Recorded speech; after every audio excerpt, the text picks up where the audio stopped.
How to see the views on Facebook videos. Well, hello everybody, welcome back to my channel. This is me, Bipin Bisnath, and today I'll guide you on how you can see how many people have watched the video that you uploaded on Facebook. Well, after the latest updates on Facebook, you want to be able to see the videos that others uploaded, the details, the views details on it.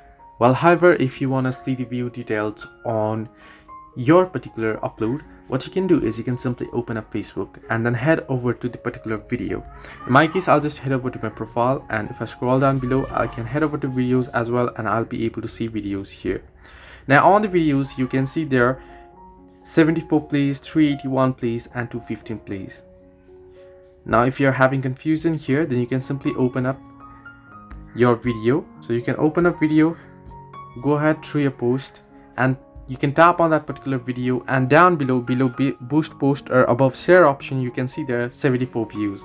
There are 74 views on this particular video. If I scroll down on the second, you can see 381 plays, which means 381 views, and down below it says 215, which means 215 views. So this is the way that you can see the views on Facebook videos. Hope this helped you. Do like and subscribe, and do not forget to leave a comment down below if you have any further issues.